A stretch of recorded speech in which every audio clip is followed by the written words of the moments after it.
এই হলো অমুকপুর রাজ্যের রাজবাড়ি। গোটা রাজ্য এখন গলা পর্যন্ত ডুবে আছে। না না, জলে নয়, রাজ্যটা ডুবে আছে গলা পর্যন্ত দেনা এবং কুসংস্কারে।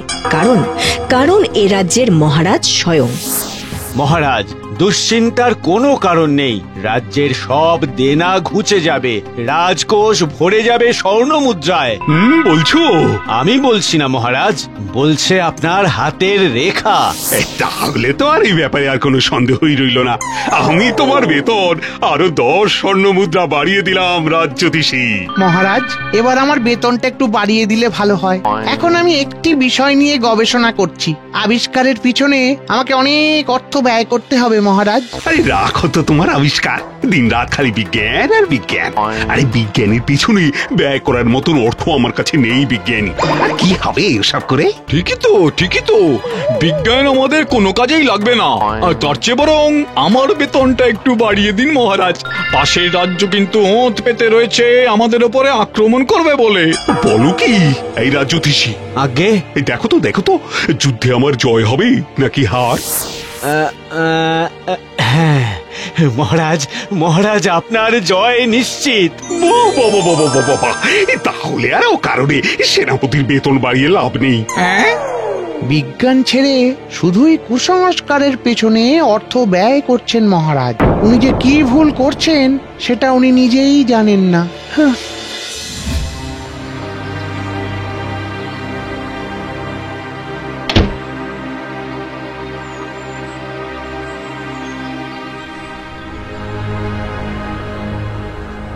যদি আমার এই আবিষ্কার সফল হয় তাহলে বিজ্ঞানের এক নতুন দিক খুলে যাবে।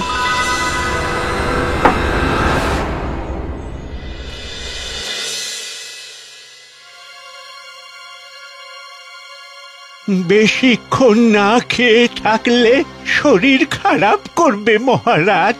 হ্যাঁ মহারাজ, আমাদের উচিত সূর্যাস্তের আগে রাতের খাবার গ্রহণ করে তাড়াতাড়ি ঘুমিয়ে পড়া। আমারও তাই মত। একবার দয়া করে খেয়ে নিন মহারাজ। খবরদার, মহারাজকে অহেতুক পরামর্শ দেবেন না। তিথি নক্ষত্রের অবস্থান এখন ভালো নেই। এখন খাদ্য গ্রহণ করলে আর করলে ঘোর বিপদ। না, তবে থাক। তোমরা কিছুই জানো না। আরে রাজ্যোতিষীকে দেখে একটু শেখো। এই তোমরা এবার এসো তো। এই রাজ্যোতিষী, তুমি শুধু থাকো।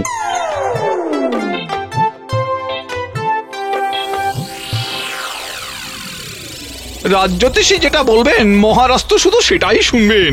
ঠিক বলেছ। ওদিকে চুল দাড়ির সঙ্গে সঙ্গে রাজ্যোতিষীর বেতনও বেড়েই চলেছে। আমরা যেন বানের জলে ভেসে এসেছি।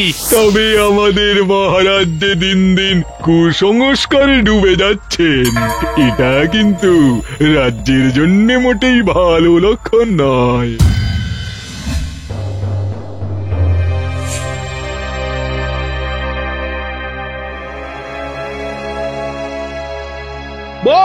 বাবা, এ তো দারুণ আবিষ্কার।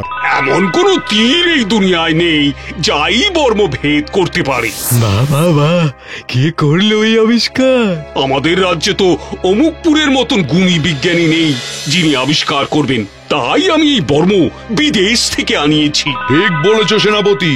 আমাদের রাজ্যে একজন বিজ্ঞানী থাকলে আমি তাকে সমর্থন করতাম, উৎসাহিত করতাম নতুন নতুন আবিষ্কারের জন্য। ওদিকে অমুকপুরের রাজা দাঁত থাকতেও বিজ্ঞানী থাকতেও নতুন আবিষ্কারের মর্ম বোঝেন না। এবার সময় এসেছে মন্ত্রী, এই বর্ম পরে অমুকপুর আক্রমণ করা। অনেক ধন দৌলতের সঙ্গে সঙ্গে ওদের বিজ্ঞানীও আমাদের হবে। আমি তাহলে সৈন্যদলকে তৈরি থাকতে বলছি মহারাজ। কবে নাগাদ আমরা আক্রমণ করব যদি একটু বলেন? শুভ কাজে দেরি করতে নেই, আজ রাতেই।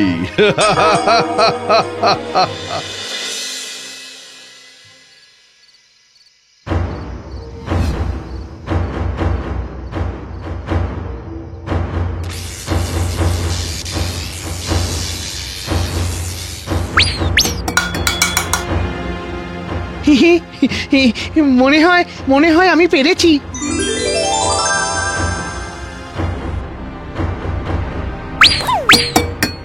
হয়েছে, আমার আবিষ্কার সফল হয়েছে। যাই এক্ষুনি মহারাজকে গিয়ে দেখিয়ে আসি আমার এই আশ্চর্য আবিষ্কার।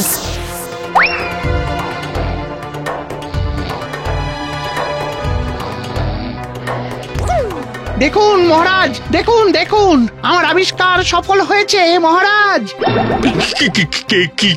কেন, কি চাই? আপনাকে দেখাতে চাই মহারাজ, এই লোহার দণ্ড অন্য যে কোনো লোহাকে নিজের দিকে আকর্ষণ করতে পারে। পারে তো পারে, তাতে আমার কি? না মানে এই আবিষ্কার আগে কেউ করেনি মহারাজ। উফ, দিলে তো আমার কাঁচা ঘুমটা ভাঙিয়ে। সর্বনাশ, সর্বনাশ হয়ে গেছে মহারাজ। তমুকপুরের সৈন্যরা আক্রমণ করেছে। তাতে কি? আর এই জ্যোতিষী বলেছে এই যুদ্ধে জয় আমারই হবে। ওদের কাছে আধুনিক বর্ম আছে মহারাজ, তীর ওদের গায়ে লাগছে না। ওদের সীমানা পেরিয়ে রাজবাড়ির দিকে এগিয়ে আসছে ওরা। এই জ্যোতিষী, এসব কি হচ্ছে? না মানে আধুনিক বর্মের কথা তো আপনার হাতে কিছু লেখা ছিল না মহারাজ। চুপ! সেনাপতি কোথায়? সেনাপতি! বেতন বাড়েনি বলে সেনাপতি মনের দুঃখে বাড়িতে ঘুমোতে গিয়েছে মহারাজ। লোক পাঠিয়েছি তাকে ডাকতে। হায় হায় হায়, এবার কি হবে?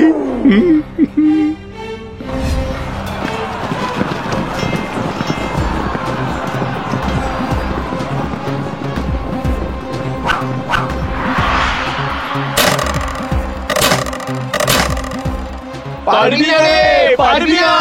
এই লৌহ বর্ম ভেদ করতে পারবি না। এমন দিন এই দুনিয়াতে এখনো তৈরি হয়নি। এবার কি হবে? চল চল, মহারাজের কাছে গিয়ে জানাই।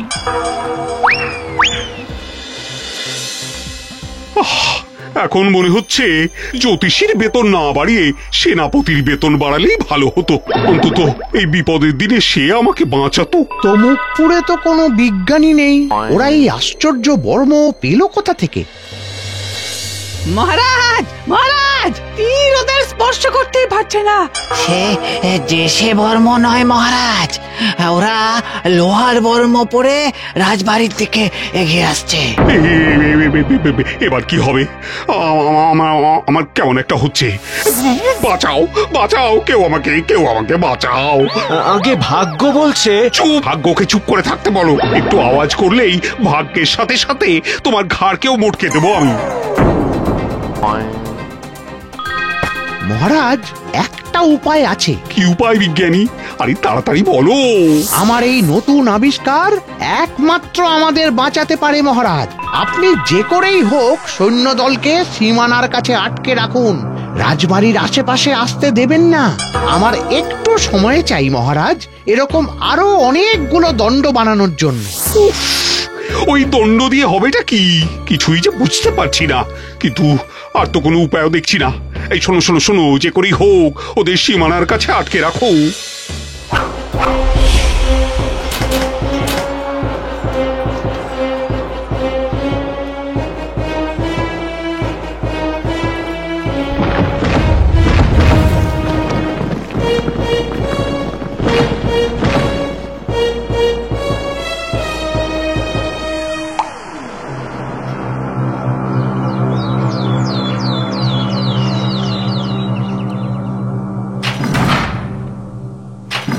বলো কি, এগুলো পুঁতে দিয়ে সৈন্যদলকে আটকানো সম্ভব? সম্ভব মহারাজ। হ্যাঁ, এত জোর এই লৌহদণ্ডগুলোর? না, জোর তো বিজ্ঞানের মহারাজ। এবার কোথায় পালাবে?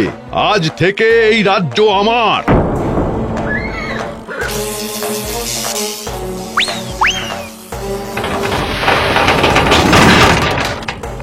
এ কি? এ তো জাদু। জাদু নয়, জাদু নয়, বিজ্ঞান। আমি এমন একটি জিনিস আবিষ্কার করেছি যা লোহাকে নিজের দিকে আকর্ষণ করতে পারে। বাবা বাবা বাবা বাবা, দারুণ আবিষ্কার। ধন্যবাদ মহারাজ, এই প্রথম আপনি আমার আবিষ্কারের প্রশংসা করলেন। দাঁড়িয়ে দেখছো কি? এগিয়ে যাও তোমরা। বাঁচাও!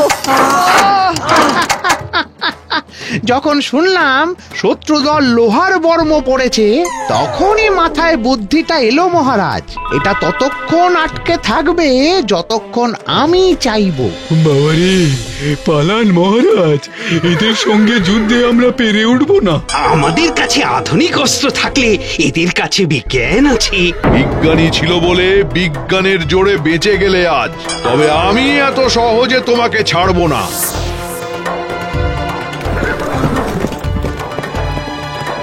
ধন্য ধন্য বিজ্ঞানী, ধন্য তোমার আবিষ্কার। কথা দিলাম আজ থেকে আমি কুসংস্কার ছেড়ে বিজ্ঞানীর কদর করব। আমি চাই তুমি নতুন নতুন আবিষ্কার করো, আর তার জন্য যত অর্থ প্রয়োজন আমি দেব। আরে বিজ্ঞান হলো আমাদের ভবিষ্যৎ। মহারাজ, আমার কি হবে? কেন কেন কেন আমি কেন বলবো? তুমি নিজেই নিজের হাত দেখে ভবিষ্যতের লেখা পড়ে নাও। চত্ব সব।